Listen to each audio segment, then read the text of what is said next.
Bagian 1. Sejarah Kerajaan Majapahit mencapai masa puncaknya pada era Raja Hayam Wuruk. Keruntuhannya mulai terlihat sepeninggal Mahapatih Gajah Mada. Sejarah Indonesia mencatat, di wilayah Nusantara pernah berdiri negara besar dan kuat yang akhirnya musnah, yakni Kerajaan Majapahit. Kemaharajaan Majapahit menjadi imperium adidaya pada abad ke-13 Masehi. M.C. Wycliffe dalam Sejarah Indonesia Modern 1991 menyebut Majapahit merupakan kerajaan Hindu-Buddha terakhir yang menguasai Nusantara dan dianggap sebagai salah satu negara terbesar dalam sejarah Indonesia. Raden Wijaya adalah pendiri kerajaan Majapahit yang bertakhta pada tahun 1293 sampai tahun 1309 dengan gelar Kertarajasa Jayawardana. Awalnya, Majapahit berpusat di Mojokerto, Jawa Timur. Pada era Jaya Negara, tahun 1309 sampai tahun 1328 ibu kota dipindahkan ke Trowulan. Sejak Girindrawardana, tahun 1456 sampai tahun 1466 berkuasa, pusat Majapahit digeser lagi, kali ini ke Kediri. Kejayaan Kerajaan Majapahit mencapai masa jaya pada era Raja Hayam Wuruk atau Raja Sanagara, tahun 1350 sampai tahun 1389 berkat dukungan Mahapatih Gajah Mada.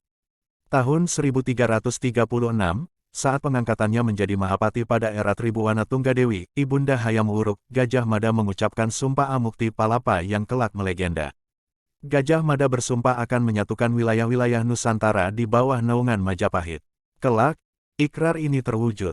Dikutip dari buku Menuju Puncak Kemegahan, Sejarah Kerajaan Majapahit 2005, karya Slamet Muljana, Sumpah Amukti Palapa telah mengantarkan Majapahit ke gerbang kejayaan untuk pertama kalinya dalam sejarah.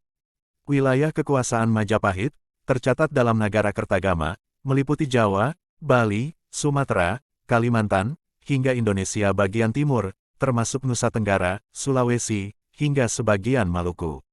Masih menurut Negara Kertagama seperti dikutip dari buku Dinamika Islam Filipina, Burma, dan Thailand karya Koirul Fuad Yusuf 2013 tidak kurang dari 98 kerajaan yang bernaung di bawah kuasa Majapahit. Pengaruh dan ekspansi Majapahit sampai pula ke negeri-negeri seberang, dari Semenanjung Malaya, Malaysia dan Brunei, Tumasik, Singapura, serta sebagian Thailand dan Filipina.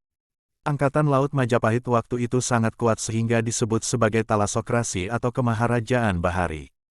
Keruntuhan Kerajaan Majapahit wafatnya Gajah Mada pada 1364 menjadi salah satu faktor penyebab melemahnya Majapahit. Hayam Wuruk yang sangat menghormati sosok penasihatnya itu tidak menunjuk Mahapati baru. Baginya, Gajah Mada tak tergantikan. Sepeninggal Gajah Mada, Hayam Wuruk limbung. Kejayaan Majapahit goyah. Keruntuhan bahkan kepunahan imperium besar ini pun mulai terlihat. Bersambung ke bagian 2.